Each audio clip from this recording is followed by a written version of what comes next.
Entonces, vamos a platicar en primer lugar del entorno económico.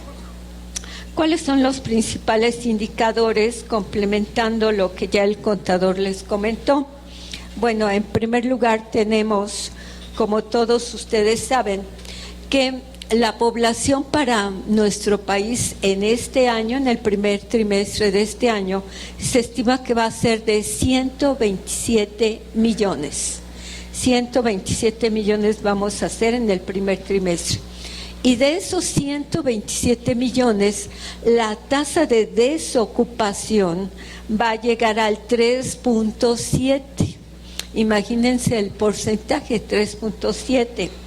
Después, la tasa de interés que maneja el Banco de México en sus instrumentos bajó de 7.50 a 7.25.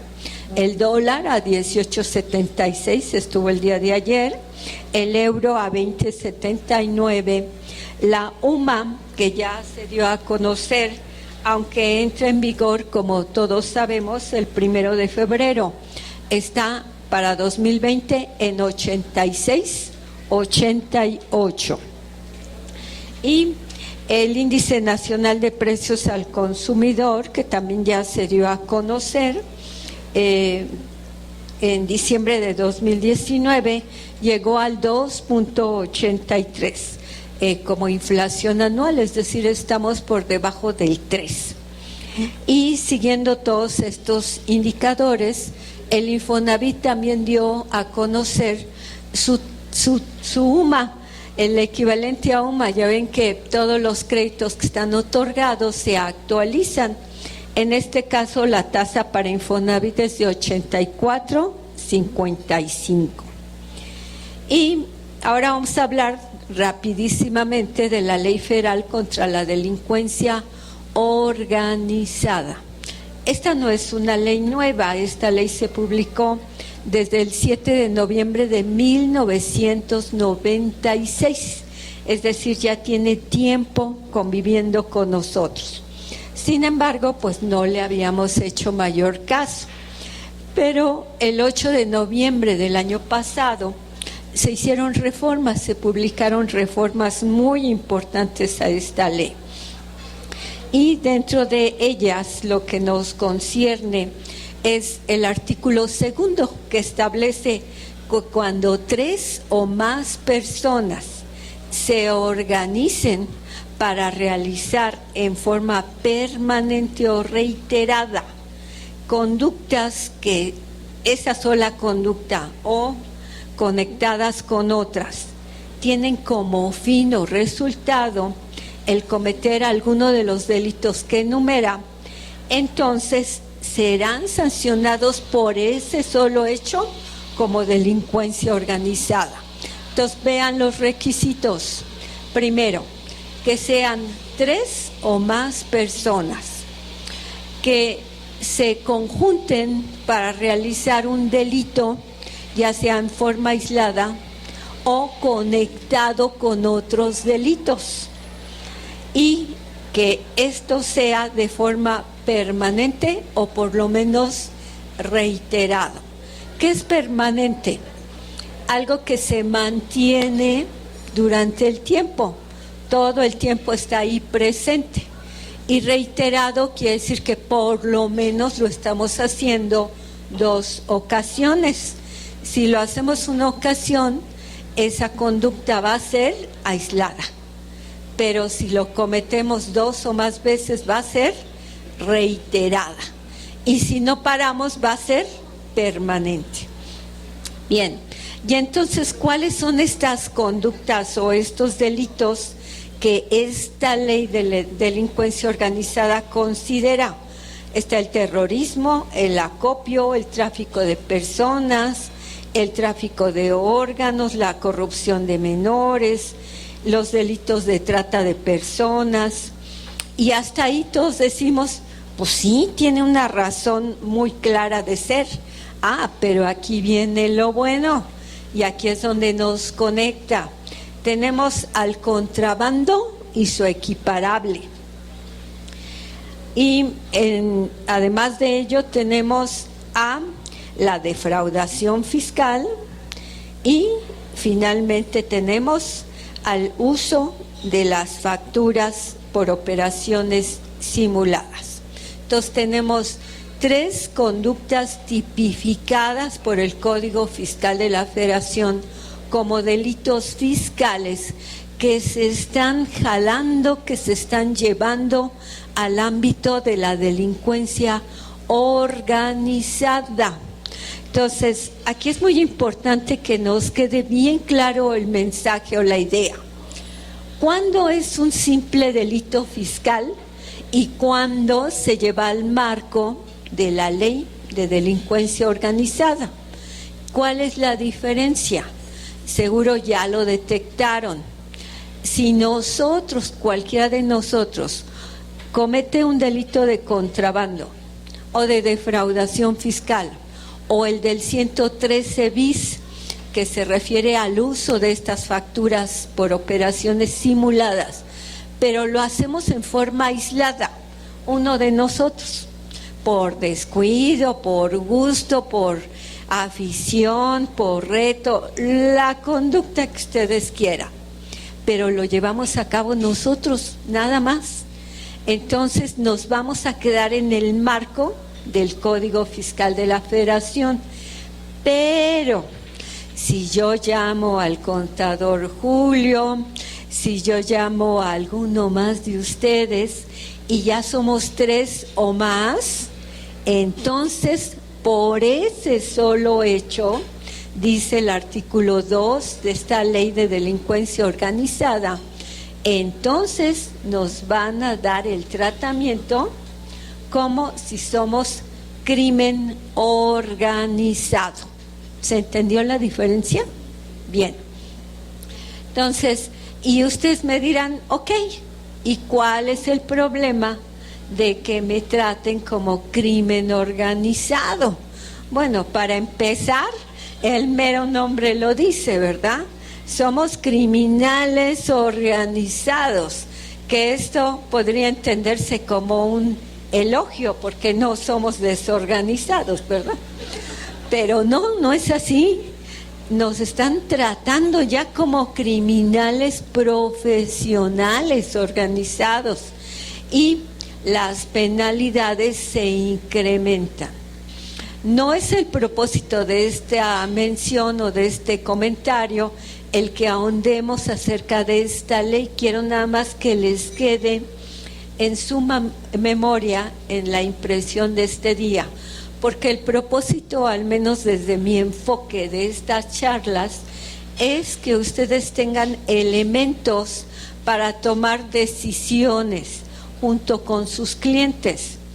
Si después de conocer cómo está el marco jurídico para 2020, queremos cometer algún ilícito, queremos transgredir la ley, queremos dejar de pagar el impuesto, bueno, bajo advertencia no hay engaño, ¿verdad? Lo que no se vale es que alguno dijera, si yo hubiera sabido, o que el cliente les reclame de por qué no me dijiste. Ese es el propósito de esta charla. Entonces, ¿en qué caso se comete el delito de contrabando? Cuando nosotros introducimos mercancía de procedencia extranjera sin el pago de las contribuciones correspondientes. Ese es el delito de contrabando, que tiene su equiparable. Y está previsto en el artículo 102 del Código Fiscal de la Federación. Cuando cometemos el delito de defraudación fiscal, artículo 108 y 109 del Código Fiscal, cuando dejamos de pagar las contribuciones que se generan por los ingresos que obtenemos, o bien cuando disminuimos los ingresos. Y cuando cometemos el delito del artículo 113 bis, esto es cuando nosotros emitimos, comercializamos, adquirimos o utilizamos facturas relativas a operaciones simuladas. es decir, operaciones que no se están realizando y simplemente estamos fingiendo, estamos haciendo aparentar que las estamos realizando. Entonces, en esos casos, insisto, si nosotros nos unimos con 2 o más personas, nos ubicamos en el supuesto de la ley de la delincuencia organizada. Económicamente hablando, para que nosotros nos ubiquemos en estos supuestos, tiene que superarse la cifra de 7.800.000 pesos, de manera exacta 7.804.230. Entonces tenemos que cumplir todos esos supuestos para que nos lleven al marco de la ley de delincuencia organizada. Sin embargo, no es tan complicado, parecería una cifra alta, pero no es tan complicado que lleguemos a ella, porque es anual, es decir, por ejercicio, es de todas las contribuciones que se hubieran causado en ese periodo, incluye todos los accesorios, es decir, recargos, multas y actualización.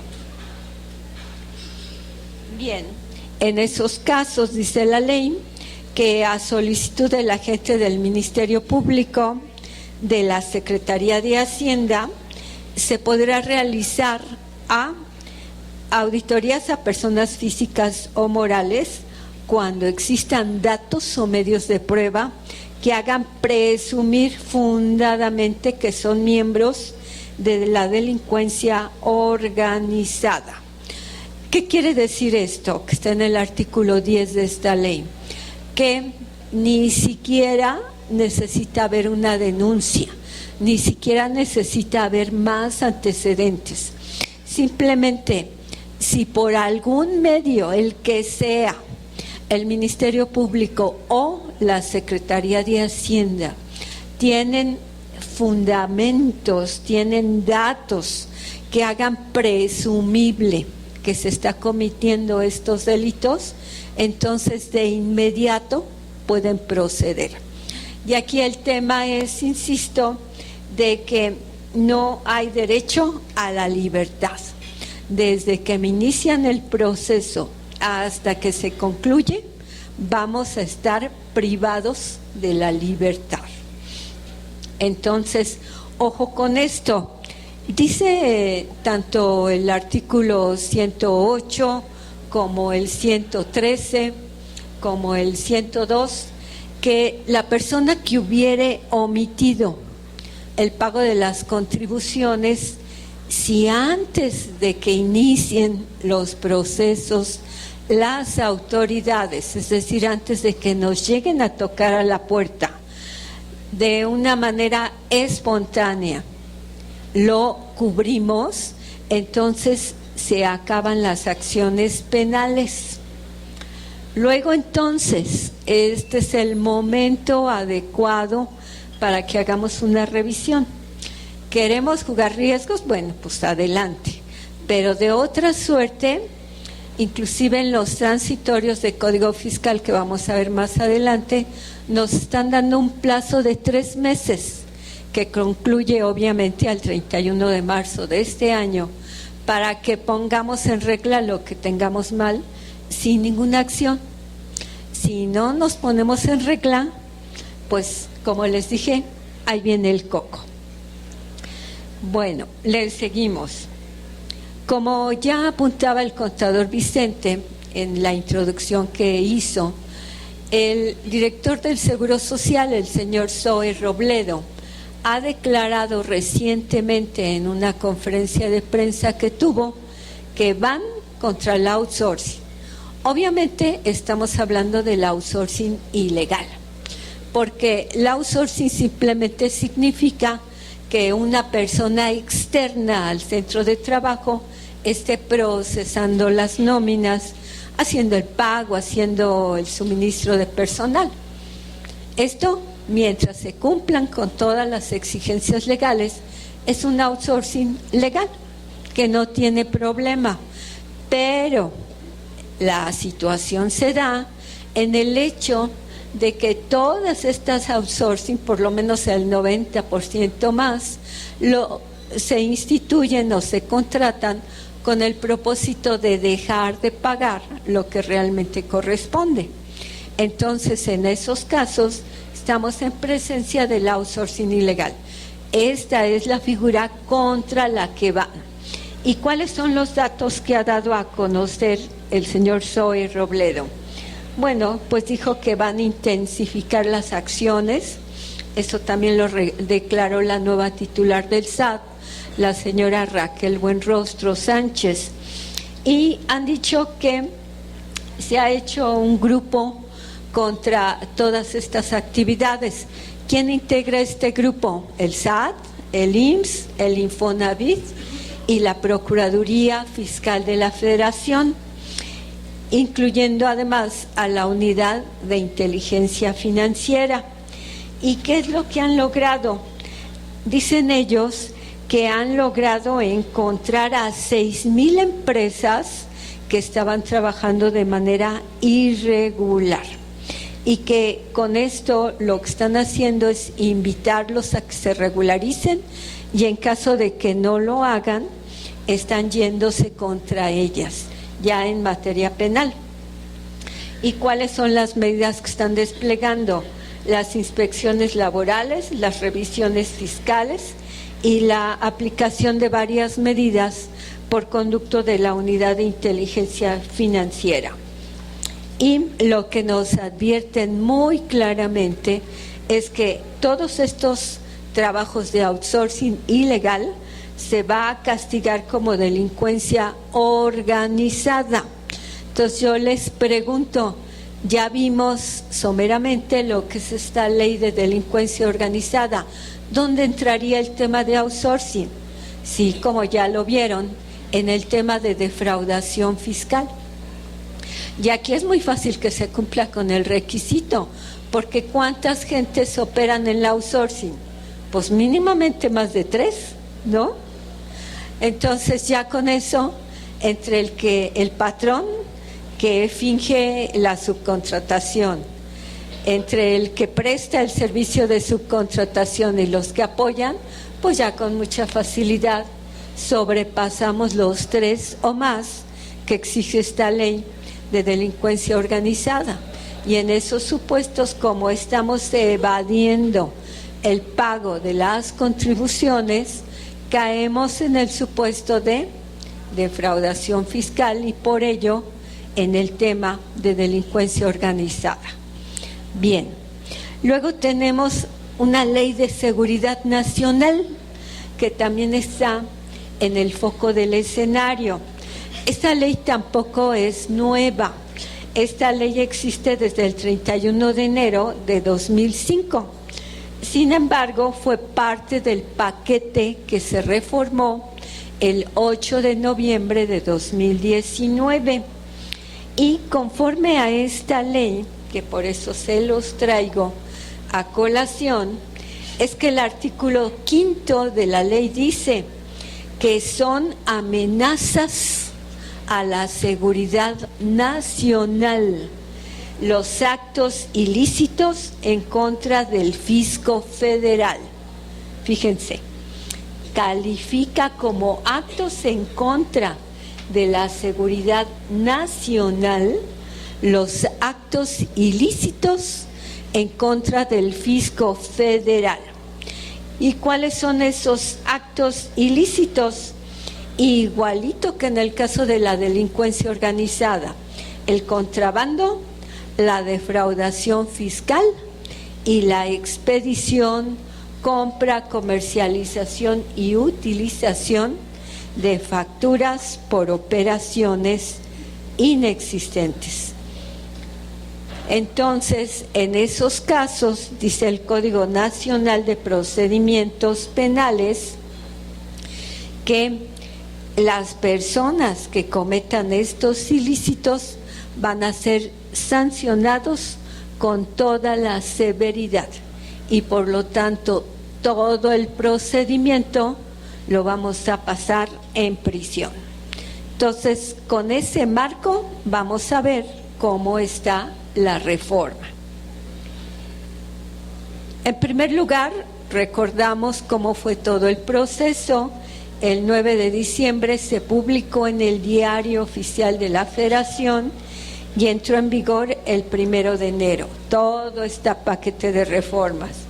Y en la iniciativa el Ejecutivo dijo: vamos a seguir 3 líneas de estrategia. ¿Cuál? La de acortar tiempos de revisión y liquidación, la de revisar también a los miembros de la administración pública y, sobre todo y principalmente, aumentar la percepción de riesgo. ¿Qué quiere decir aumentar la percepción de riesgo? Pues es el asustar, en pocas palabras. Si yo les hago notar que están viviendo un riesgo, ¿qué efecto produzco en sus ánimos, en su conciencia, en su alma? Pues el terrorismo. Eso es lo que en pocas palabras llamamos terrorismo. Pues eso es lo que está haciendo el fisco: aumentar en la conciencia de todos la percepción del riesgo que estamos corriendo, para con ello tratar de disuadirnos y que no realicemos las conductas ilícitas. Y entonces por eso les puse aquí en esta lámina las palabras de la nueva titular del SAT, donde dijo que el SAT no promueve ni promoverá, ni jamás lo ha hecho, el terrorismo fiscal. Ajá, como palabras son muy buenas. Dice ella: no somos inquisidores, y menos de las clases medias y populares. Al revés, dice ella, reconocemos que son la clase media los que pagan, los que nos sostienen. A todos ellos les decimos gracias, dijo, y que no teman un ambiente de terrorismo o de persecución, porque no va a haber. Al revés, dice. Sin embargo, nos hace notar, México es el país con menor ingreso, es decir, con menor recaudación de entre los países miembros de la OCDE. Fíjense, México está recaudando el 16% en relación a su Producto Interno Bruto, 16%, mientras que Chile recauda el 20%, Argentina, Brasil y Uruguay el 30%, y el promedio de los países de la OCDE es del 34%. Por lo tanto, dice la titular del SAT, vamos a aumentar la eficiencia recaudatoria, vamos a bajar la evasión y vamos a combatir la corrupción. Bueno, vamos a ver si cumplen con todo esto, ¿verdad? Bien, entonces ahora sí, vámonos directos a la reforma 2020. Tal como ya se publicó, lo cual ya es definitivo, ya no es de vamos a ver qué pasa. En primer lugar, como sustento, como estructura de toda la reforma, está una regla internacional que se llama la Regla General Antiabuso. ¿Qué quiere decir esto? Seguro ya lo escucharon. Y si no, bueno, apréndanselo para impactar a sus clientes, para que les abren como los grandes despachos. ¿Qué significa esta regla general antiabuso? Es lo que internacionalmente se conoce como el abuso del derecho. ¿Qué es abusar del derecho? Según los gobiernos. Pues eso significa que las personas, tomando como punto de partida las leyes y lo que nos permiten, obtenemos un beneficio en detrimento o perjuicio del fisco federal. Eso es el abuso del derecho. Dicen las autoridades de los gobiernos a nivel internacional, pues sí, existe la ley y pues sí, te permite realizar actos jurídicos, pero tú abusas del derecho cuando tomas esas armas y las conjugas para disminuir mi ingreso, yo fisco federal. Y entonces aquí dicen ellos, yo estoy justificado para, en contrapartida o para frenar tu actuación, llevar a cabo planteamientos en el orden jurídico que frenen, que inhiban, que impidan. Es decir, es la contrapartida a lo que tú, contribuyente, estás llevando o por lo menos estás pretendiendo hacer. Y como consecuencia de eso, dice el gobierno mexicano, bueno, fíjense que esto ya existe en más países, no es algo que yo esté inventando. No es algo que me puedas decir a mí, oye, gobierno mexicano, te pasas, eres un monstruo. No, dice, chequen lo que está pasando a nivel internacional. Y nos da una serie de países, Estados Unidos, Inglaterra, Sudáfrica, Australia y varios países de Latinoamérica. Ya existe. Y en algunos países inclusive con mucho rigor. Vamos a analizar cómo está. Y déjenme decirles, yo no le creí al gobierno y me metí a internet a revisar en todos estos países. ¿Y qué creen? Lamentablemente es cierto, en todos estos países ya existen estos mecanismos. Salud. Y déjenme decirles algo más. Estamos viviendo épocas de transición a nivel internacional, épocas de cambio. Ya no es el mundo que conocimos hace 20 años, 30 años, ni cuándo íbamos a imaginar esto. Pero en la actualidad, la política que subyace en todos los gobiernos es más importante el interés público que el interés personal. Yo te puedo hacer papilla, te puedo sacar hasta el último peso que tengas, si esto es por el bien público, porque dice el gobierno, ¿qué va a pasar si yo no recaudo lo suficiente? ¿De dónde voy a sacar el dinero? Ya no puedo, hay muchos gobiernos que ya no pueden tener acceso al crédito porque ya hipotecaron todo lo que tenían. Ya su petróleo, ya sus recursos naturales, ya sus oro, uranio, platino, ya lo tienen comprometido. Entonces, ya no hay manera de que se les preste. Saben que, por ejemplo, Estados Unidos debe el 51% de su Producto Interno Bruto, es decir, de su producción, debe el 51%, está más endeudado que México.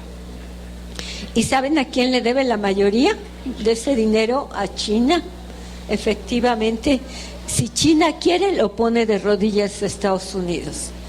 Entonces, por eso es que dicen los gobiernos, esto no puede continuar así. Ponte las pilas, gobierno, del lugar que quieras. Inclusive, es increíble ahora que lo estudié, la OCDE está amenazada por la ONU. Si la OCDE no logra que los países miembros mejoren su recaudación al costo que sea, la van a desaparecer a esta organización para la cooperación y el desarrollo económicos. La van a quitar, en pocas palabras, por su ineficacia, y van a tomar la ONU las riendas para poder implementar políticas lo suficientemente drásticas que se requieran para que cada país logre la recaudación y se vuelva autosuficiente. Esto es lo que está como un paradigma, como un reto a nivel internacional. Y entonces dicen ellos que en la práctica se han detectado que contribuyentes logran, a través de conjuntar operaciones, disminuir el monto del impuesto, y que por lo tanto estas normas antiabuso son respuestas a prácticas de fraude a la ley o abuso del derecho. Y entre los países que ya tenemos con esas reglas, tenemos Alemania, Australia, Bélgica, Canadá, Corea del Sur, España, Estados Unidos, Finlandia, Francia, Hong Kong, India, Irlanda, Israel, Italia, Nueva Zelanda, Países Bajos, Suecia y Sudáfrica. Como ven, ya son muchos. Existen diferentes formas de instrumentar este tipo de reglas. En algunos casos buscan cuál fue el propósito, el objetivo, y en otros lugares todavía más drástico, como el caso de Israel, puede una operación ya calificarse como inapropiada, aunque no sea ilegal. Esta es la parte más preocupante, porque aunque el acto sea legal, esté reconocido que es legal, es decir, conforme a la norma, por el hecho de propiciar un detrimento, un deterioro al fisco, se califica de inapropiada.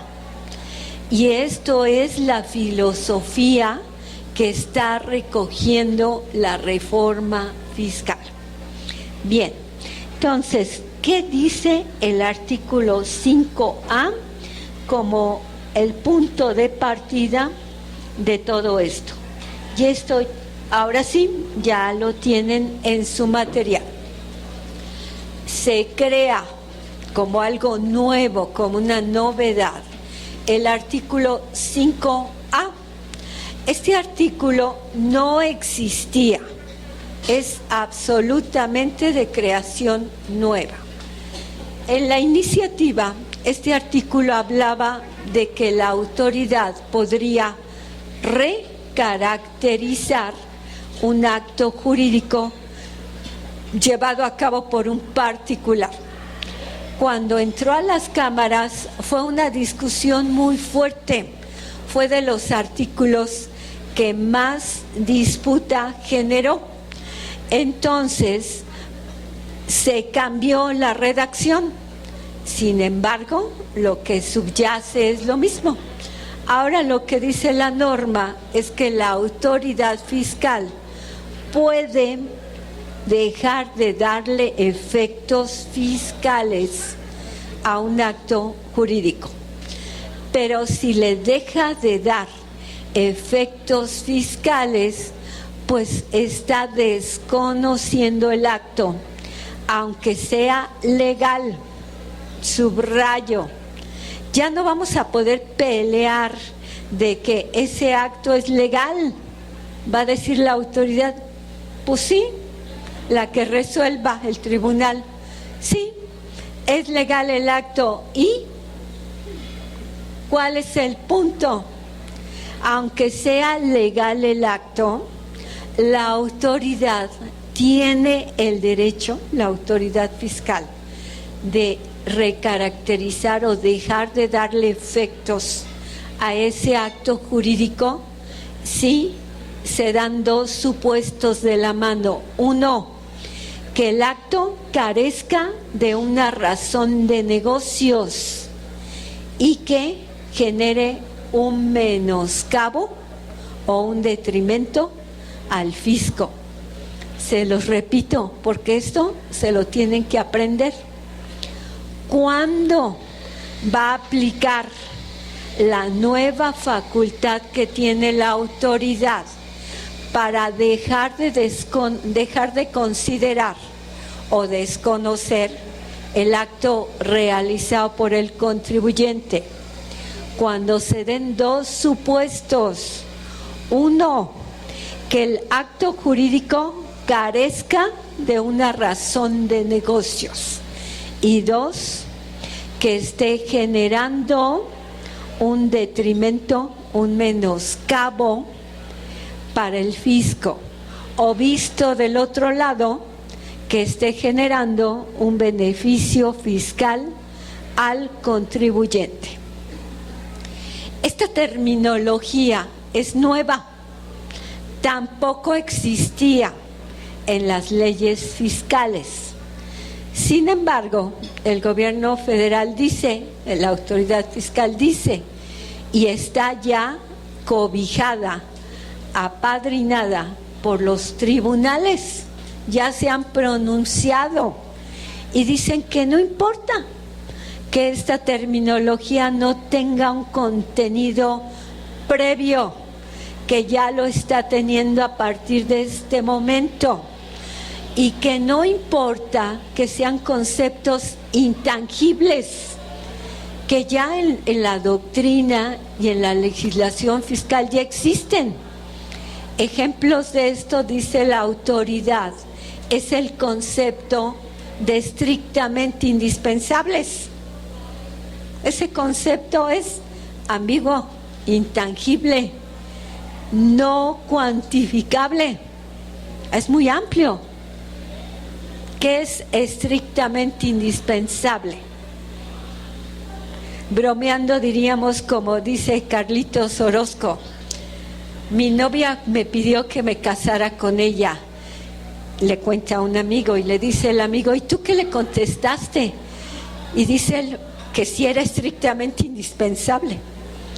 Pues aquí igual el fisco dice, pues ya hay conceptos de esta naturaleza, entonces no te extrañes de que ahora yo utilice el aspecto, un acto que carezca del sentido de negocio o que me genere un beneficio fiscal. Son conceptos que vamos ya a introducir y que tenemos que darle el contenido que la norma expresa. Entonces, ¿cómo lo va a hacer la autoridad? Bueno, dice que en primer lugar, esto no puede ser nada más de que hoy, autoridad, se me ocurrió, sino que va a tener que ser exactamente dentro del campo de la realización de facultades de revisión. ¿Cuáles son las facultades de revisión? Las visitas domiciliarias, la revisión de gabinete o escritorio y la revisión electrónica. Esas son las principales.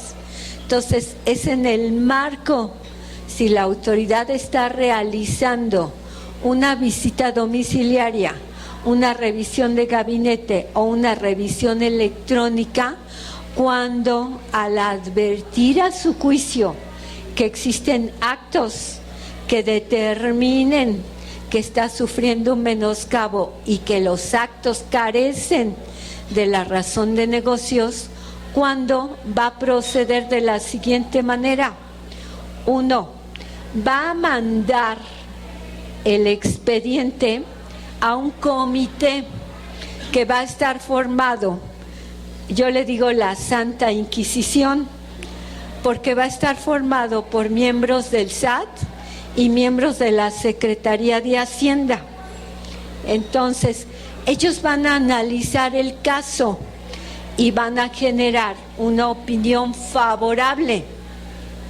Si se la generan, tienen un plazo de 2 meses le van a decir a la autoridad que esté realizando la revisión: tienes razón, autoridad, aquí opera que apliques el artículo 5A.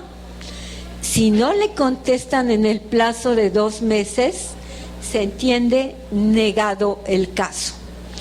Y entonces la autoridad que está llevando a cabo la revisión lo va a hacer constar en el acta, en la última acta previa al cierre, en el caso de la visita domiciliaria, en el oficio de observaciones o en la preliquidación en el caso de las revisiones electrónicas. Y el contribuyente va a tener un plazo de 20 días en el caso de la revisión de gabinete y la visita domiciliaria, o 15 días en la revisión electrónica para manifestar lo que a su derecho convenga. Si no logra demostrarle a la autoridad que no tiene razón, entonces la autoridad va a proceder a dejar de considerar estos actos, es decir, a desconocerles efectos jurídicos. Espero que haya quedado muy claro, porque esto va a ser el pan nuestro de cada día. Por aquí es que la autoridad va a pegar duro. Entonces, repito los pasos. 1, tiene que ser en el marco de una revisión del ejercicio de facultades. 2, tiene que haber una opinión favorable del comité integrado por miembros del SAT y de la Secretaría de Hacienda. 3, si en el plazo de 2 meses no contestan, se entiende negado. Y 4, el contribuyente va a tener el plazo de 20 días si es visita domiciliaria o revisión de gabinete, o 15 días si es una revisión electrónica. Con base en esto, la autoridad va a emitir las resoluciones que correspondan, a través de las cuales puede determinar los créditos que correspondan. Porque imagínense, como decía el contador Vicente hace un momento, si yo di en comodato un bien y la autoridad dice: no, hombre, ahí me estás ocasionando un detrimento, esto debió de haber sido un arrendamiento y por lo tanto ahí hay impuestos que tú dejaste de pagarme, entonces te los determino y te los cobro con recargos, actualización y multas. Entonces, eso por poner un ejemplo muy sencillito, pero esto puede ser en cualquier acto jurídico. Entonces, aquí el problema que vislumbramos, y por eso yo les afirmo que estamos en un periodo de un cambio absoluto en la estructura jurídica de nuestro país. Ya no es de que yo esté realizando un acto legal o ilegal, no. El acto puede ser perfectamente legal, pero por el hecho de que le estoy ocasionando un perjuicio al fisco, no le estoy pagando lo que el fisco considera que le debo de pagar, me va a cambiar el esquema y va a decir: no, lo que tú hiciste no procede, debe de ser de esta otra manera, y ahí está el crédito. Y entonces el problema va a ser cómo nos vamos a defender si el acto es realmente legal, pero ese no es el punto. El punto es que le estamos ocasionando perjuicios al fisco, y luego entonces, pues siempre que haya perjuicio me va a agarrar y me va a crucificar. Aquí va a ser bien importante el ver en el transcurso de los días cómo empiezan a aplicar esta norma, porque si lo hacen totalmente del lado de la autoridad, nos van a generar verdaderamente conflictos. Bien, obviamente estamos hablando que este artículo 5A es una presunción, y que por lo tanto, como presunción que es, yo tengo el derecho de ofrecer pruebas es una presunción juris tantum, pero el problema es cuáles van a ser esas pruebas que vamos a ofrecer. Bien, y vamos a ver entonces ahora cuáles son las nuevas expresiones, cuál es la nueva terminología. Por beneficios fiscales se entiende cualquier reducción, eliminación o diferimiento temporal de una contribución. Fíjense, cuando la autoridad dice, aquí tú me estás causando un perjuicio fiscal porque tú estás obteniendo un beneficio fiscal, no solo es porque yo disminuya, porque yo quite los impuestos, sino basta con que los difiera temporalmente. Ya con ese solo hecho basta para que se entienda que la autoridad tiene un detrimento y que yo, contribuyente, tengo un beneficio. Y por el otro lado se considera que existe un beneficio económico cuando las operaciones del contribuyente busquen generar ingresos, reducir costos o aumentar el valor de los bienes de su propiedad. Pero yo pregunto, ¿que esto no es legítimo para una persona que busque incrementar su patrimonio, que busque generar ingresos, que busque reducir costos? Estos son los parámetros, son los objetivos en las actividades empresariales. Siempre ha sido así. Sin embargo, ahora, siempre que exista un beneficio económico, si esto le genera perjuicio al fisco, ya me metí al problema del artículo 5A. Y finalmente la expresión razón de negocios se refiere con independencia de las leyes que regulen el beneficio esperado por el contribuyente. Y lo único que nos dan como beneficio a nosotros es que esto solo va a tener efectos en el campo fiscal y no lo van a llevar, dicen, al campo penal. No va a tener otros efectos en el plano de negocios. Yo con el que esté contratando, por ejemplo, si yo contrato contigo, ven, ella y yo vamos a celebrar actos jurídicos. Entre ella y yo, la situación va a permanecer como ella y yo acordamos. Esto que estamos hablando no va a cambiar esta relación, solo va a afectar o solo va a tener impacto en el campo fiscal. ¿Está claro? Gracias. Bien, seguimos. Más sustos.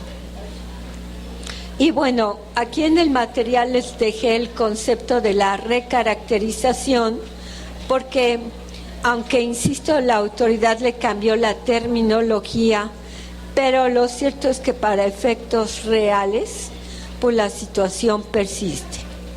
Y como les decía, ahí en su material están algunas tesis que han dictado ya los tribunales, donde empiezan a darle la razón a la autoridad. Siguiente punto de la reforma, el artículo 17 de dedo.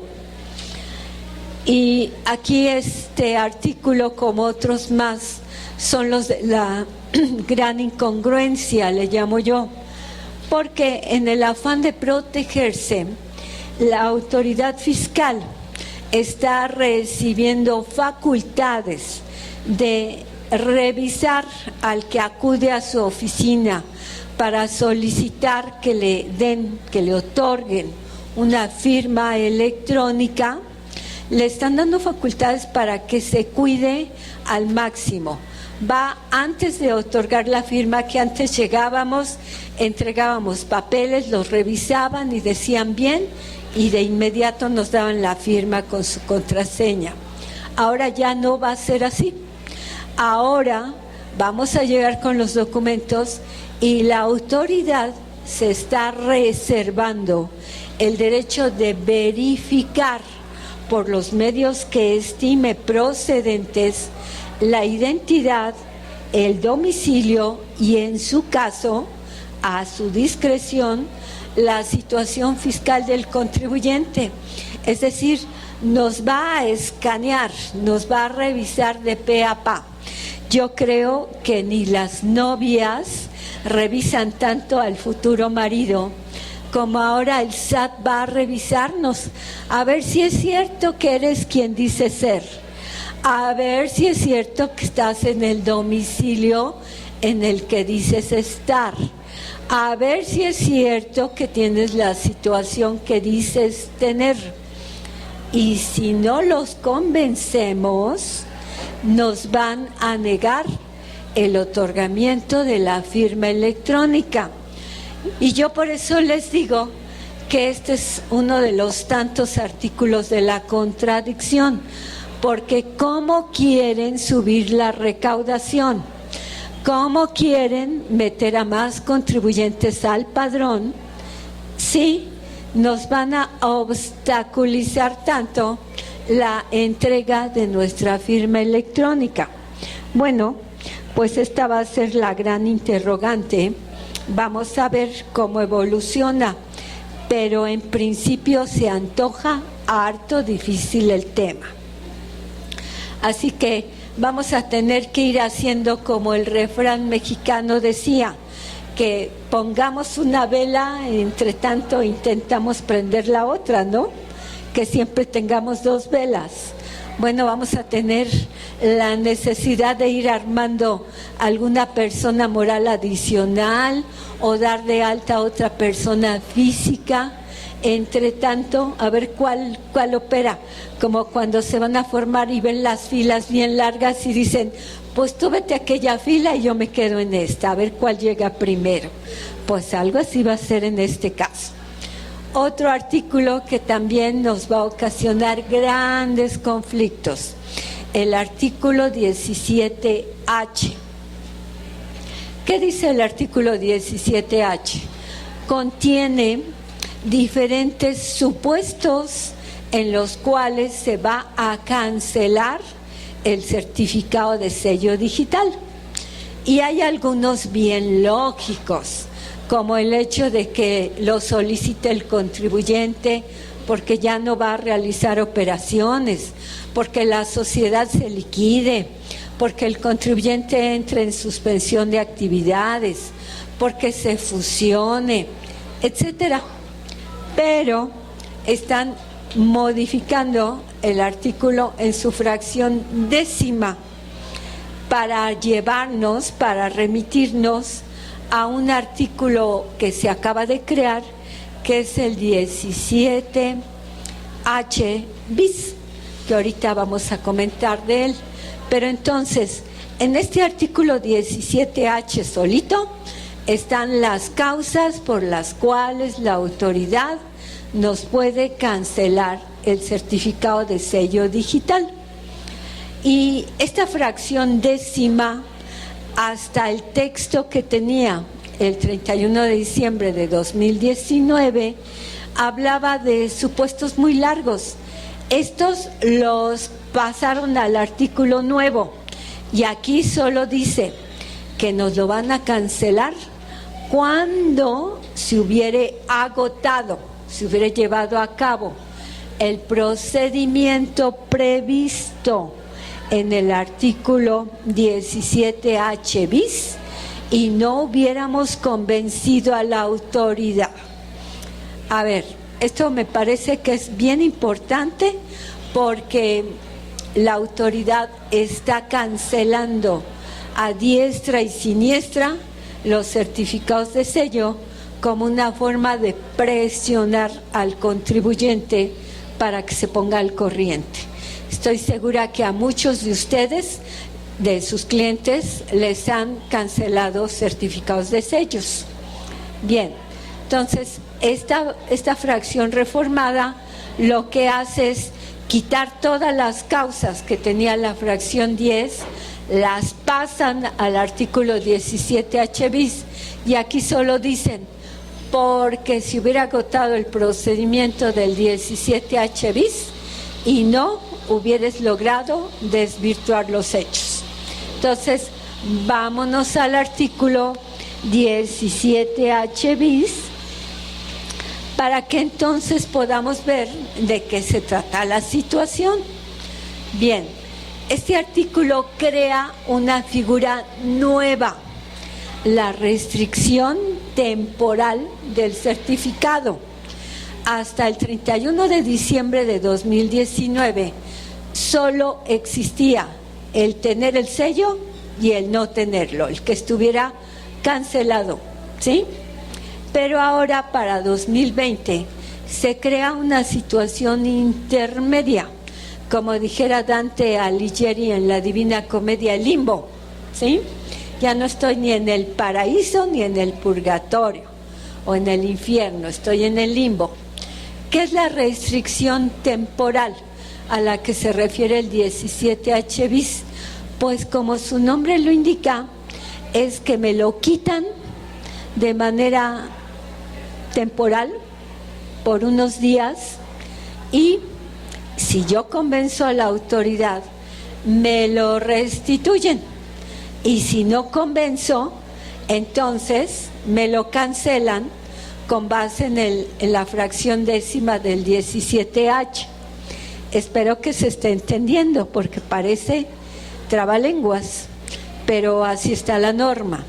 Entonces, ¿por qué me van a restringir temporalmente? Porque se den cualquiera de los supuestos que vamos a analizar en un momento. Cuando eso suceda, dice la autoridad, ven ante mí, hazme un caso de aclaración a través de mi portal, a través del buzón. Y si me convences, si me aportas pruebas suficientes, yo te lo voy a restituir inmediatamente. Con la ventaja de que a partir del momento en que tú me presentes el caso de aclaración, yo te voy a abrir nuevamente tu sello, tu certificado, para que en lo que se lleva a cabo este mini proceso, tú puedas seguir trabajando. Yo digo, vaya, hasta que hay una buena para el contribuyente, porque como el contador Vicente ha dicho siempre, si nos quitan el sello, ¿qué pasa? Pues se acaba la empresa, el contribuyente. Si yo no facturo, no cobro. Y si no cobro, pues no pago. Y si no pago, no produzco. ¿Sí? Se rompe totalmente el ciclo. A menos que recurramos a otras formas, a préstamos, a financiamientos, a pararnos en la noche en alguna esquina, ¿no?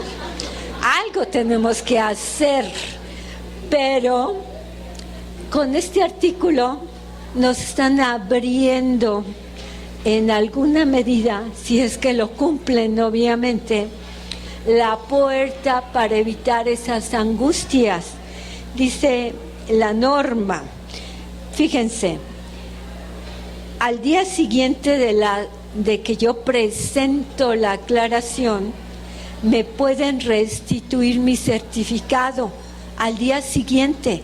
Claro, aquí depende de que tan luego como yo me entere de que me están restringiendo el certificado, yo inmediatamente presente mi aclaración, porque si no la presento, pues no se cumple este tiempo.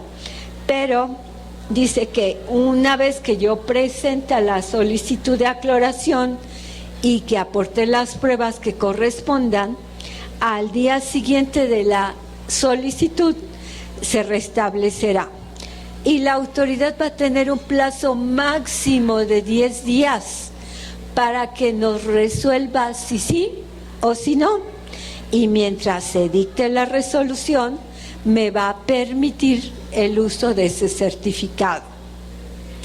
Y yo, una vez que presente las pruebas, puede ser que reciba de parte de la autoridad una petición que me diga, te doy 5 días para que me presentes más pruebas porque esas que me presentaste, a mi juicio, no son suficientes. Bueno, yo en cumplimiento a eso le voy a presentar lo que me pida, pero mientras tengo mi certificado trabajando activo, y solo que no convenza a la autoridad, entonces me lo va a cancelar en definitiva. Entonces vamos a ver cuáles son esas causas por las cuales nos puede aplicar este procedimiento de restricción. En la siguiente lámina les puse, para que se entienda un poquito más, cómo estaba la estructura. En el 17H, en la fracción décima, estaban parte, 1, 2, 3, estaban 4 de las razones por las cuales ahora nos van a restringir el sello digital. ¿Y cuáles son esas razones? Artículo 17H bis. Primero, porque en un ejercicio fiscal el contribuyente omita la presentación de una declaración anual. Así es que, caballeros, damas, van a tener que trabajar a marchas forzadas, porque solo tienen de plazo un mes posterior a la fecha en que se debe de presentar la declaración. Si pasado este mes no han cumplido con la declaración, caen en el supuesto para que se restrinja el certificado de sello digital por una declaración anual. Y si ya hacia atrás el contribuyente ya tiene una omitida, pues ya cayó en el supuesto. Y porque en todo caso omitan 2 o más declaraciones provisionales o definitivas, consecutivas o no. Entonces, una anual o 2 provisionales o definitivas. Otra causa, porque durante el procedimiento administrativo de ejecución no localicen al contribuyente o este desaparezca. Otra causa, porque en el ejercicio de las facultades detecten que el contribuyente no puede ser localizado en su domicilio fiscal. Ustedes me dirán, oye, ¿cuál es la diferencia entre la fracción 2 y la 3? Porque en el caso de la fracción 2 estamos en el marco del procedimiento administrativo de ejecución. Llegaron a cobrar un crédito fiscal y no localizan al contribuyente. En cambio, en la fracción tercera están realizando una revisión, o por lo menos están intentando iniciarla, y no localizan al contribuyente o desaparezca. Otra causa, porque el contribuyente que emite las facturas no logró acreditar que esas operaciones son reales. Es decir, nos ubicamos en el 69B. La fracción quinta, porque los contribuyentes que adquieren las facturas sean considerados como operaciones simuladas y no hayan logrado desvirtuar esa presunción. Otra causa, porque derivado de la verificación de que habla el artículo 27, que se modificó absolutamente, y lo vamos a ver en este momento, porque lleguen al domicilio y encuentren que no cumple con los requisitos del artículo 10. ¿Cuáles son los requisitos del artículo 10 o qué dice? Ese artículo dice que se considera domicilio fiscal del contribuyente donde tenga el principal asiento de sus operaciones, de sus negocios, y donde tenga su contabilidad. si llegan a un domicilio y nada más hay un escritorio, un teléfono o ni un teléfono, y una silla o ni silla, ese no es domicilio fiscal, no cumple con los requisitos del artículo 10 y por lo tanto, si nos realizan una verificación para corroborar el domicilio y encuentran esto, o es una oficina de las llamadas virtuales, va a ser causa para que les restrinjan el certificado de sello digital.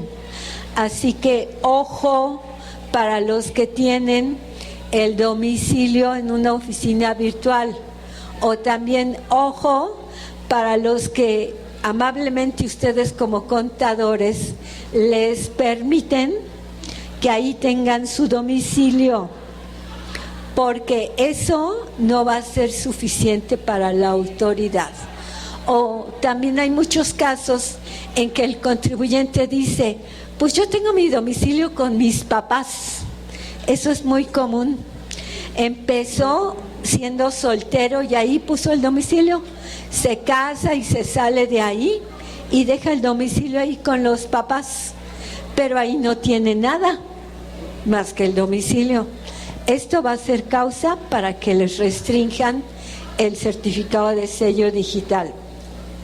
Otra causa, para que detecten que el ingreso declarado o el retenido no concuerda con lo señalado en los comprobantes.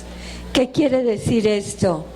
Yo emití mi CFDI normalito, donde se advierte que retuve impuestos que son retenidos, trasladados o recaudados, pero en mi declaración no los pongo. Y obviamente si no los pongo, pues no los pago, ¿verdad? Entonces, si ese es el caso, inmediatamente me van a restringir. Otro, porque en mi buzón tributario o no lo aperturé o habiéndolo aperturado, los correos de contacto son incorrectos.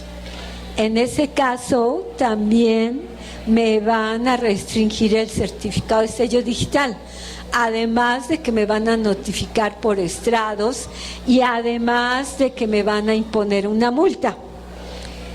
Bien, y aquí viene la que me parece más complicada de todas, porque detecten que se está cometiendo alguna de las infracciones previstas en los artículos 79, 81 u 83 del Código Fiscal. ¿Y por qué digo que es de lo más complicado? Porque el artículo 79 tiene 10 fracciones, porque el artículo 81 tiene 44 fracciones y porque el artículo 83 tiene 18 fracciones.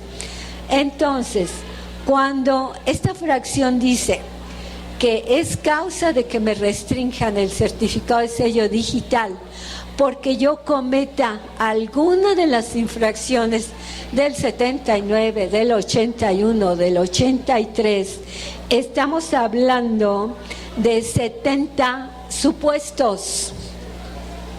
Así es que imagínense esto. El 79 son las infracciones relacionadas con el RFC. Como ejemplo, no darme de alta, no avisar un cambio, no haber dado algún dato incorrecto, etcétera.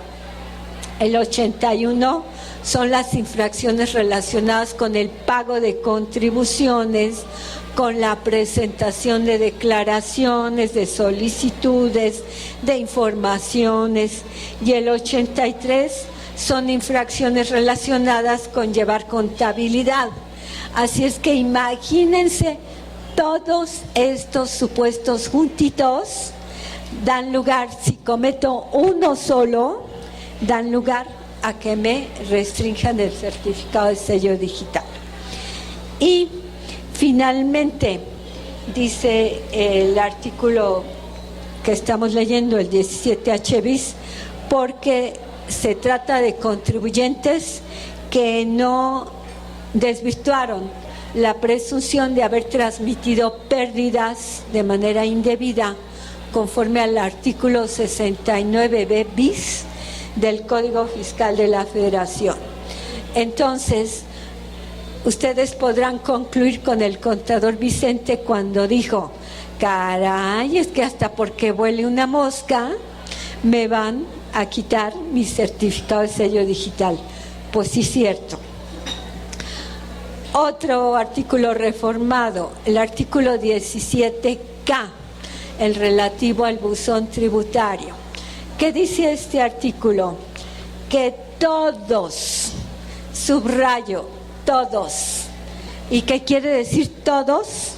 Que sin que falte uno. Todos los contribuyentes, todas las personas que tengamos un RFC, debemos de tener un buzón tributario. Y si no lo tenemos o no están actualizados los contactos o están mal, nos van a imponer una sanción y la autoridad nos va a poder notificar por estrados.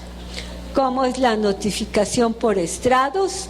Que durante 15 días me peguen en las paredes de las oficinas de la autoridad el documento que se pretende notificar y me lo pongan también en el buzón tributario.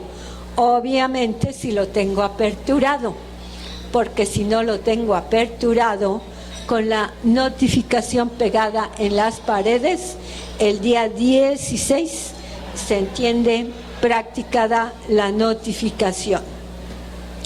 Otro artículo reformado, el 23. Este artículo habla de la compensación universal, que también ya el contador Vicente les anticipaba. Bueno, aquí lo que se hizo fue pasar a ley, a código y a IVA, la restricción o limitación de la compensación universal. Ya no lo podemos hacer, solo lo podemos hacer impuesto contra el mismo impuesto y solamente para adelante. Ahora, esto de que hayan pasado el texto de ley de ingresos a código fiscal y a la ley del IVA no significa que no sea inconstitucional. Ahorita todavía se está ventilando en tribunales esa situación porque violenta mi derecho a disponer de mis propios recursos.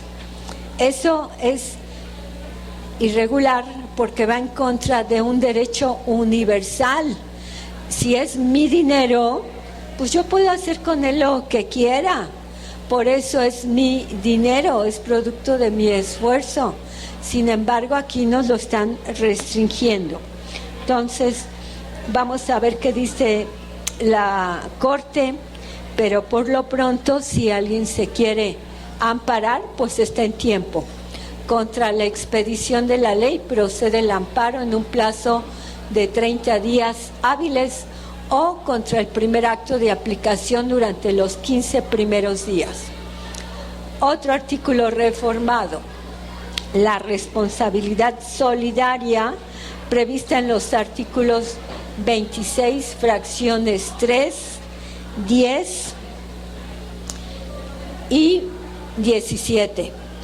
¿A quién nos está pegando con esta reforma el artículo? Hablamos de 3 entes en particular: liquidadores y síndicos,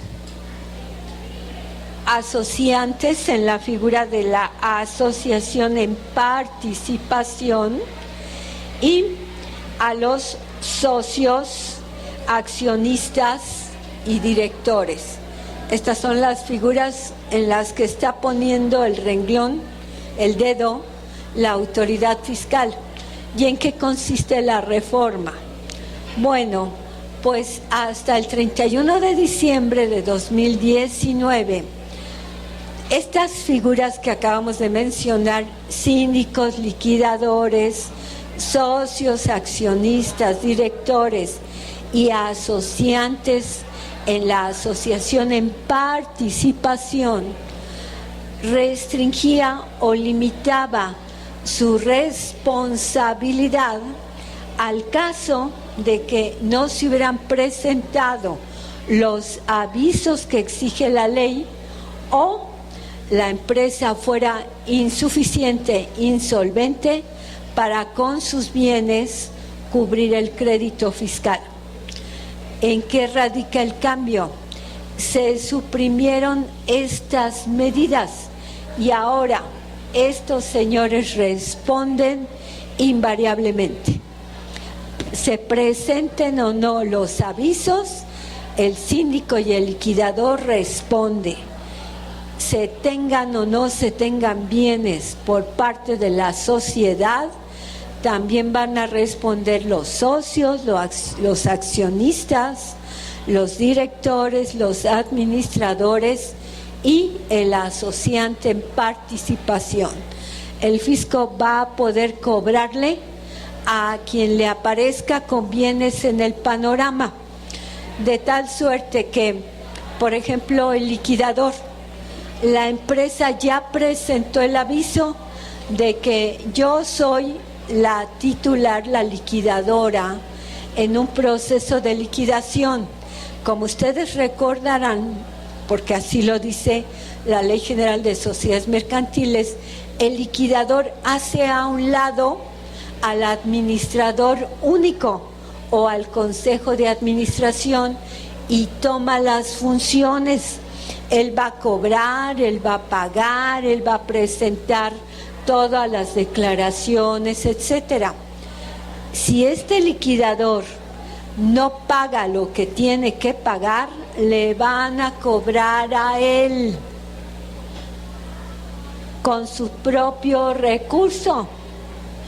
Y la autoridad tiene un plazo de 5 años para ejercer estas facultades.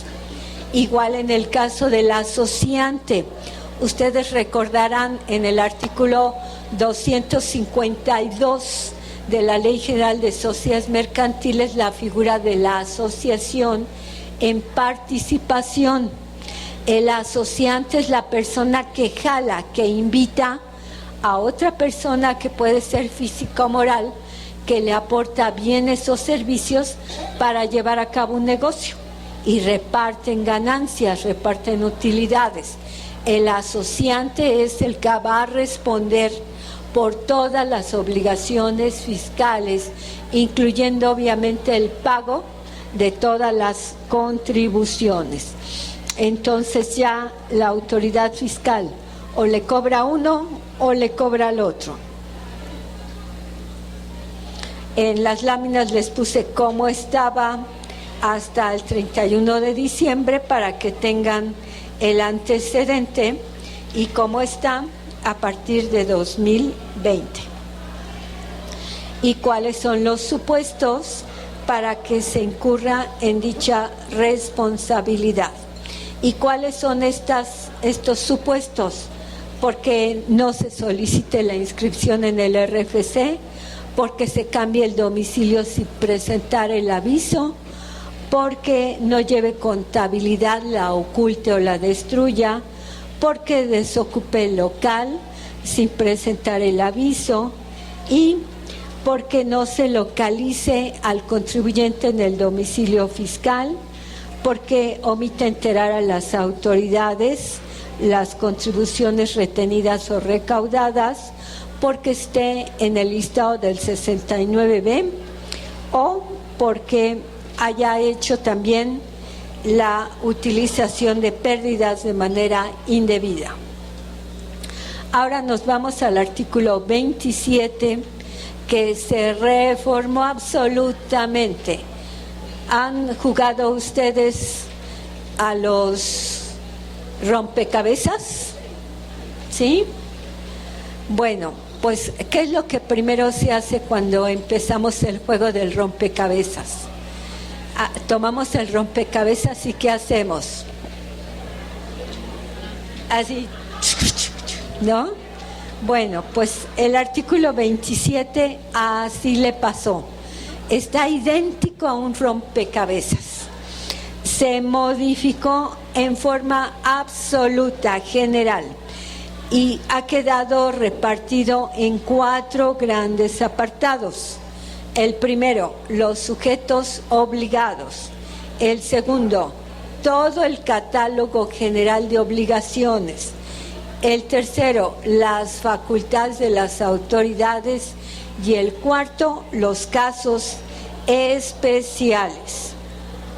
Vamos a ver qué dice el apartado A de los sujetos obligados. Fíjense, dice que vamos a estar obligados para con la autoridad fiscal cuando tengamos la necesidad de expedir un CFDI o cuando estemos en la necesidad de presentar declaraciones periódicas. Antes la ley decía, siempre que apertures una cuenta o que tengas que presentar una declaración, entonces te conviertes en sujeto obligado. Ahora cambia la estructura y dice, si tú, persona física o moral, estás en la necesidad de emitir un CFDI, eres sujeto obligado. Si estás en necesidad de presentar una declaración, eres sujeto obligado. Y en esos supuestos tienes que cumplir con todo el catálogo que establece el apartado B, que ya dijimos que son las obligaciones. Y además, siempre que se haga una transmisión de acciones. Y además las personas que hagan pagos, que además ahora viene la obligación de que den de alta a todos aquellos a quienes les hagan los pagos. Tenemos que verificar que estén dados de alta en el RFC. Y además a los fedatarios públicos se les impone la obligación de que no van a poder emitir ninguna escritura pública, ya sea de constitución, de fusión, de escisión, de reforma, de modificación, si las personas no están dados de alta. Tienen que citar la clave del RFC de los socios o accionistas que comparezcan, y si no están dados de alta, los tienen que dar de alta. Hasta antes de este 1 de enero, el fedatario público podía decir, bueno, si no estás dado de alta, yo lo aviso al SAT. Y ya el SAT verá lo que hace contigo. A partir de este 1 de enero cambia la estructura y el artículo le dice al fedatario, que son notarios, corredores y autoridades en ejercicio de fe pública. Dice, tú los vas a dar de alta, porque si no me voy en contra de ti, notario. Así que ya nadie se va a escapar. Y igual dice que las unidades de los órganos del gobierno federal y de las entidades federativas, municipios, etcétera, que tengan el carácter de retenedor o de contribuyente, también deben de emitir los CFDIs haciendo la debida separación y presentando las declaraciones, y que en todo caso se debe de mantener en el domicilio fiscal la documentación que lo acredite. Ahora vámonos al catálogo de obligaciones, apartado B de este artículo 27 reestructurado. ¿Cuáles son las obligaciones? Solicitar la inscripción en el RFC, proporcionar la información relacionada con la identidad, domicilio y en general la situación, solicitar el certificado de firma electrónica y anotar en el libro de socios y accionistas la clave del RFC. Las anteriores obligaciones pues ya son muy conocidas: darnos de alta, tener la firma, llevar la contabilidad y la documentación. Pero aquí nos están puntualizando una obligación a la que le hemos dado muy poca atención, que dice que debemos de anotar en el libro de socios o accionistas la clave del RFC del socio en todas las actas que llevemos a cabo y en todos los movimientos que llevemos a cabo. Entonces, pregunta para ustedes de los 100 millones de dólares. Y si no tenemos los libros, ¿dónde vamos a anotar esto? A ver, ¿quién tiene realmente con todos sus clientes? ¿Quién tiene todos sus libros? No, ¿verdad? Entonces, ¿cómo vamos a cumplir con esta obligación? La falta de cumplimiento de esta obligación hace efecto carambola. 1, incurro en infracción y por lo tanto es multa. 2, me genera restricción del certificado de sello digital. 3, es causa para que me hagan una revisión. Y 4, me invalidan el acto jurídico que yo haya celebrado. Entonces, moraleja, necesitamos hoy, como nunca, hacer nuestro checklist con los clientes para que todo mundo tenga sus libros. ¿De acuerdo? Bien, ¿qué otra obligación? Necesitamos presentar el aviso a través del cual se informe la clave de los socios cada vez que se realice alguna modificación o cambio en la estructura de la sociedad. ¿Qué quiere decir esto? Que antes hacíamos los movimientos y se acabó.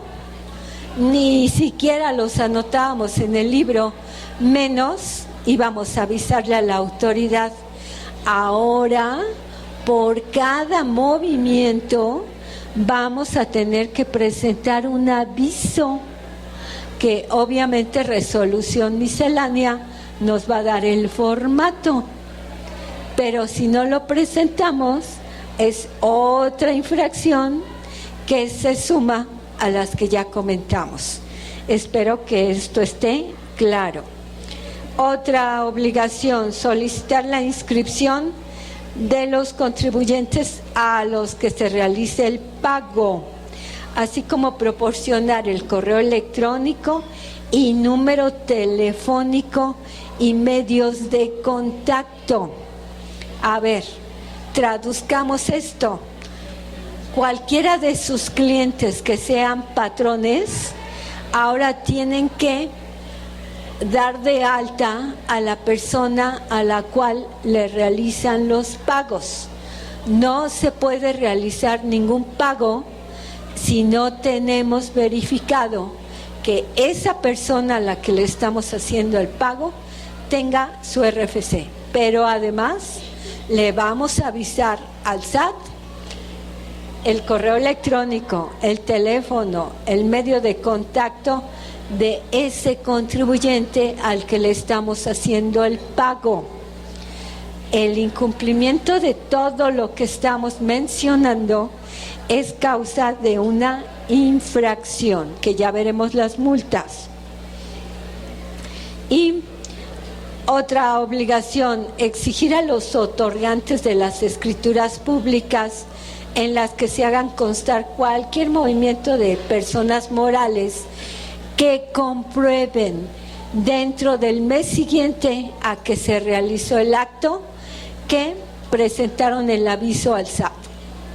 Esta es una obligación para los fedatarios públicos. ¿Por qué? Porque el fisco vio que en muchas ocasiones vamos y constituimos una sociedad Y pasa un mes, y pasan 2, y pasan a veces hasta años, y no nos vamos a dar de alta en el SAT. Ni aperturamos la cuenta, obviamente, ni nada. Ahí se queda esto. Y hay gente muy audaz que con base en esto empieza a hacer operaciones, hace publicidad, empieza a contratar con la gente. Entonces el fisco está diciendo, se acabó. Fedatario, te obligo a que dentro de los 30 días siguientes a que emites la escritura pública o la póliza, te compruebe el contribuyente, el que formó parte del acto, que ya me avisó a mi SAT, porque si no me voy en contra tuya, fedatario, no solo en contra del contribuyente. Y si no se lo comprueban, el fedatario le debe de decir al SAT, hey, te hago notar que estas personas no dieron cumplimiento, o una compraventa, por ejemplo. Entonces, como ven, todo es más control. Otra obligación, asentar en las escrituras públicas la clave del RFC de cada socio o verificar que la clave aparezca en los documentos. Y finalmente, presentar la declaración informativa en relación a las operaciones consignadas en esas escrituras. Entonces, como ven, nos están amarrando por todos lados. Ya no vamos a poder dejar por ahí volando escrituras o actos jurídicos. Ya estoy en una disolución, pero no le aviso al SAT. Ya estoy en un proceso de fusión, pero no le aviso al SAT. Ya estoy constituyéndome o ya me constituí, pero no le aviso al SAT. Nada de esto va a ser factible. Es así como que una limpieza. Ahora nos vamos al apartado C, que son las facultades de la autoridad. Obviamente, hemos llegado hasta aquí con el quién es el contribuyente, o sea, quién es el sujeto obligado, en qué casos está obligado y qué puede hacer la autoridad fiscal. Me parece que ya son las 12, sí. Hacemos un receso de 5 minutos.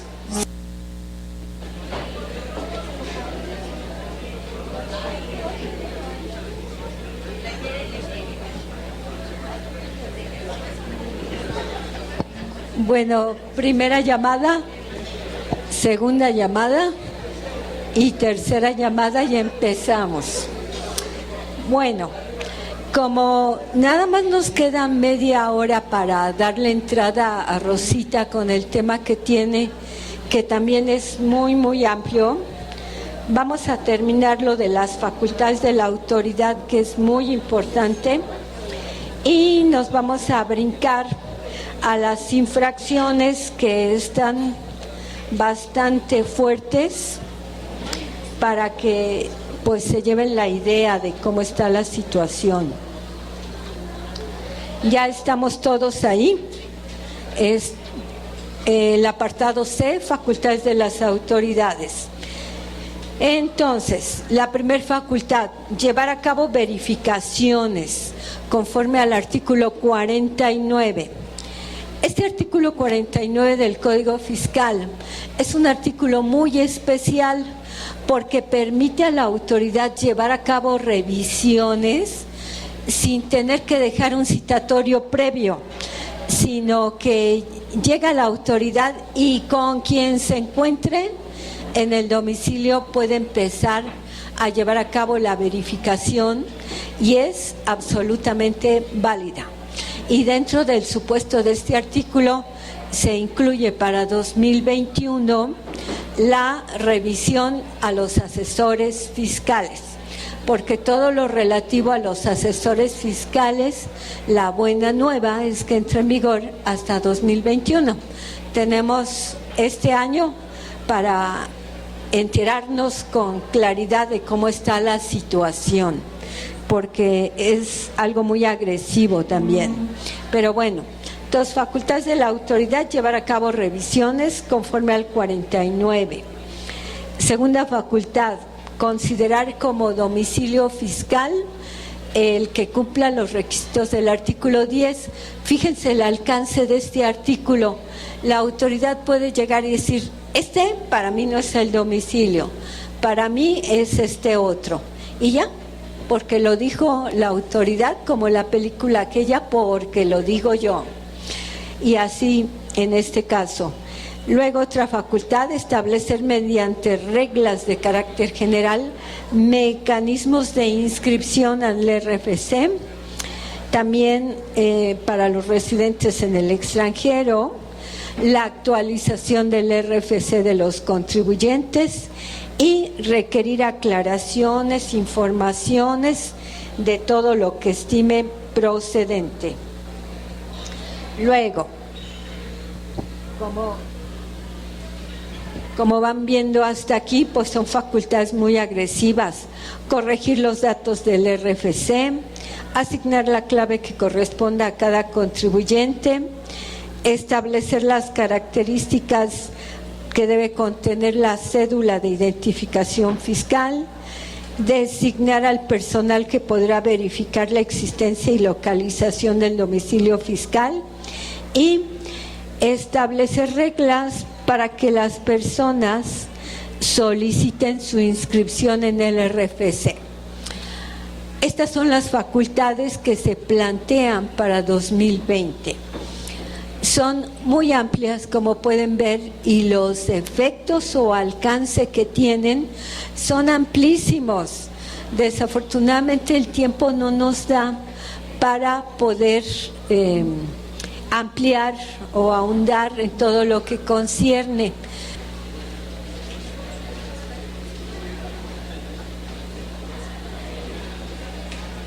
¿Ya todos están ahí?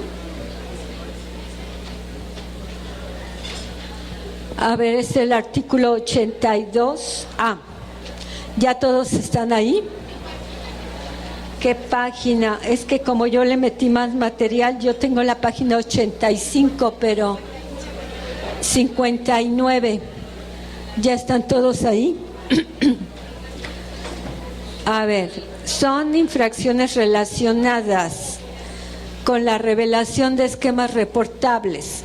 Aquí, para que se pueda entender este tema de infracción, les comento así muy sintéticamente lo que es un esquema reportable. Dice la autoridad que nosotros, los asesores fiscales, tenemos más imaginación que el novelista más afamado, el que les guste, Julio Verne, por ejemplo, ¿no? Y que entonces creamos esquemas muy sofisticados.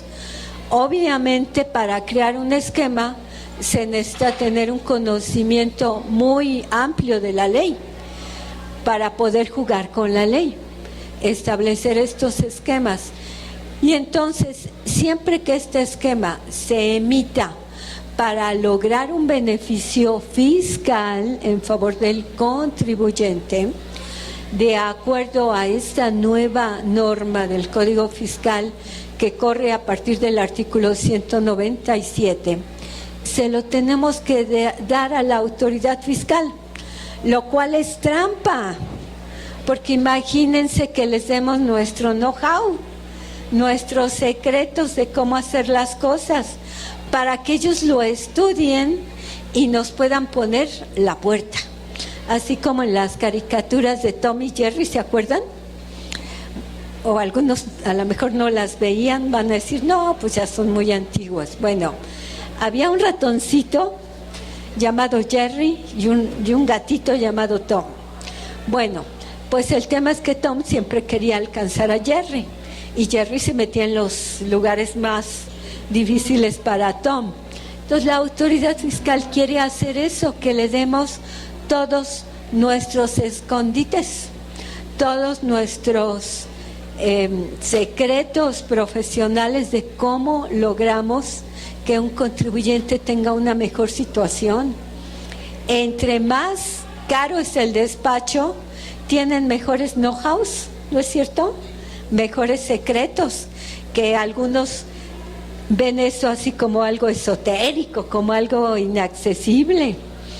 Bueno, pues dice la autoridad fiscal, a partir de 2021, tú vas a venir y me los vas a dar a mí, autoridad, para que yo los estudie, los desmenuce, los analice y me los aprenda.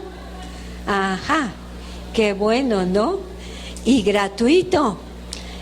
Y si yo estimo que es perjudicial para mí, te voy a prohibir que los uses.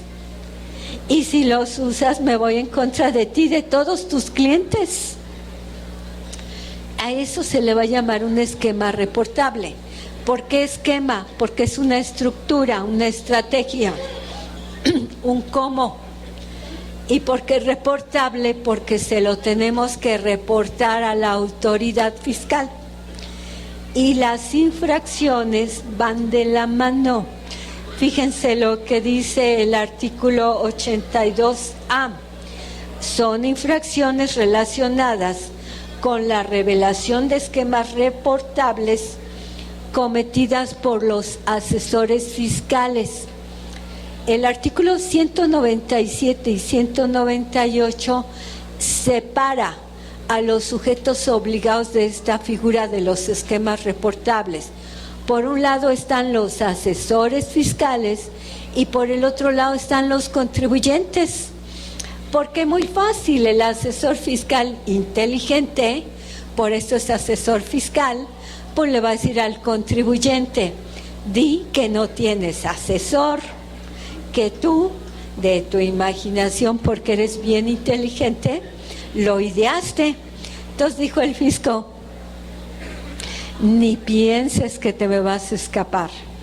Si el contribuyente dice que lo hizo solito, le voy a pedir al contribuyente el esquema reportable. Entonces, o me lo da uno o me lo da el otro. Y el 198 establece las obligaciones de los contribuyentes que tengan esquemas reportables, aunque no tengan asesor fiscal.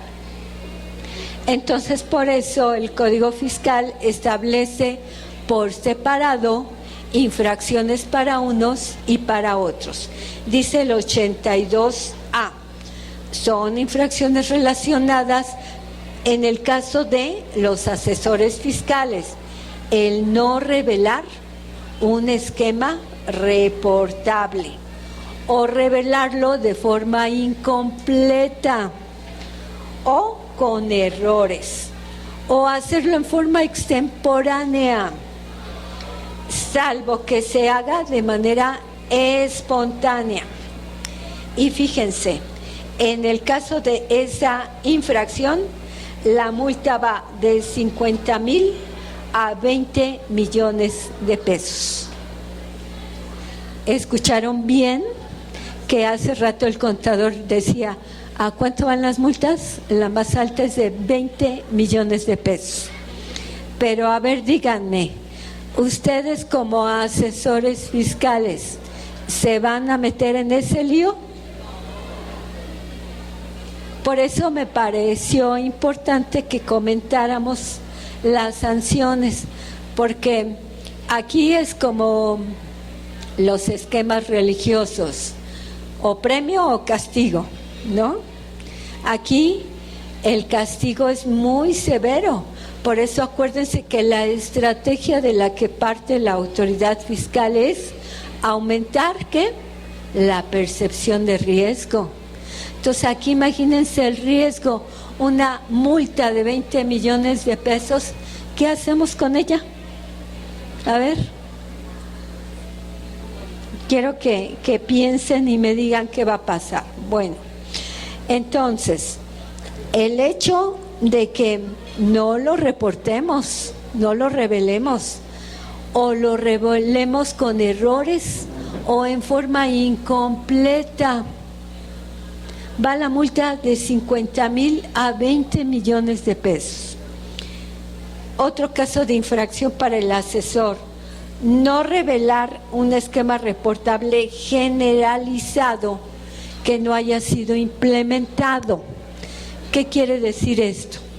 Hablamos de un esquema reportable implementado cuando ya se está usando por varios contribuyentes o por uno. Ahí ya está implementado, es decir, ya se está ejecutando, ya se está poniendo en práctica. Y aquí dice que es infracción el hecho de no revelarlo aun cuando no lo hubiéramos implementado. Basta con que ya lo tengamos en el coco o en un papel para que entonces se lo tengamos que decir a la autoridad. Luego, ¿cuál es la sanción por esa situación?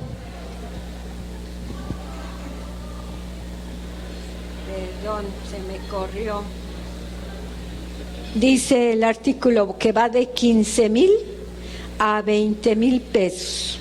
Ahí ya la infracción fue menos sancionada. Otra infracción, no proporcionar el número de identificación.